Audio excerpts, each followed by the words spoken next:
চলো বন্ধুরা, আজকে তোমাদেরকে চিকেনের একটা ইজি রেসিপি শেখানো যাক, যেটাতে তোমরা দই আর টমেটো ব্যবহার ছাড়াই চিকেনটাকে ভালো করে রান্না করতে পারবে।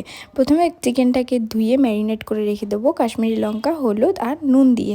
কিছুক্ষণ ম্যারিনেট করে রেখে দেবো, ওটা মিনিমাম আধা ঘন্টা রাখতে পারো। আর আদা বাটা, রসুন বাটা, লঙ্কা বাটা আর পেঁয়াজ বাটা, আর প্লাস আমরা পেঁয়াজ কুচি কুচি করে কেটে রাখবো।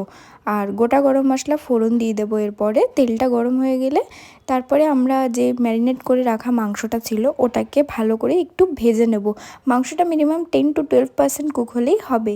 এরপরে মাংসটা হালকা ভাজা হয়ে গেলে মাংসটা তুলে ভেজে রাখা পেঁয়াজটা আমরা কড়াইতে দিয়ে দেবো ওই তেলের মধ্যেই, যাতে ফ্লেভারটা ইনক্লুড হয়। ঠিক আছে, দেন আমরা ওই পেঁয়াজটা ভাজা ভাজা হালকা লাল হয়ে গেলে আমরা ওতে দিয়ে দেবো পেঁয়াজ বাটা।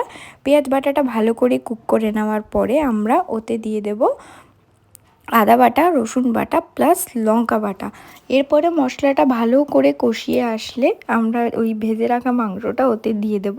ভেজে রাখা মাংসটা দেওয়ার পরে মশলাটার সাথে ভালো করে মাখিয়ে নেব, যাতে ফ্লেভারটা পুরোটা ভালোভাবে ইনক্লুড হয়।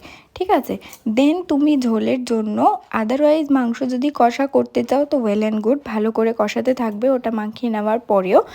আর যদি একটু ঝোল ঝোল রাখতে চাও মাংসর মধ্যে, তো আমি একটা ট্রিক বলছি, আমি যেটা পার্সোনালি বাড়িতে ইউজ করে থাকি সব সময়, হালকা উষ্ণ উষ্ণ গরম জল করে ওই জলটা মাংসর মধ্যে আমি ঢেলে দিয়ে থাকি। অল্প নুন দিয়ে দেবে স্বাদ মতো, তোমরা যেরকম নুন বা ঝাল খাও সেরকমভাবে। তো তারপরে ওই গরম জলটা দিয়ে ভালো করে মাংসটাকে কষাবে। কষাতে কষাতে যখন হালকা হালকা দেখবে মাংসটা সিদ্ধ হয়ে এসছে ভালো করে, তুমি নামানোর সময় গার্নিশ করতে পারো ধনে পাতা দিয়ে বা কস্তুরি মেথি উপর দিয়ে ছড়িয়ে দিয়ে। আমি এখানে কিছু দিয়ে গার্নিশ করিনি, কারণ আমার বাড়িতে তখন অত কিছু মজুদ ছিল না, তো আমি নর্মালি মাংসটাকে নামিয়ে নিয়েছিলাম।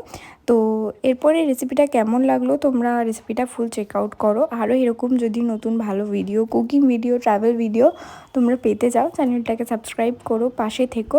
জানি একটু লেট হচ্ছে আমার ভিডিও আসতে, বাট স্টিল একটু সাপোর্ট করো, জানি তোমরা পাশে থাকবে। আর রাইট নাও আমাদের সাবস্ক্রাইবার ফ্যামিলি, ইউটিউব ফ্যামিলি হয়ে গেছে 99 সাবস্ক্রাইবার, জানি অনেক কম, তবুও তোমরা যদি পাশে থাকো আমি আরও ভালো ভালো ভিডিও নিয়ে আসবো। আর এখানে দেখতে পাচ্ছ চিকেনটা কি টেম্পটিং আর টেস্টি লাগছে।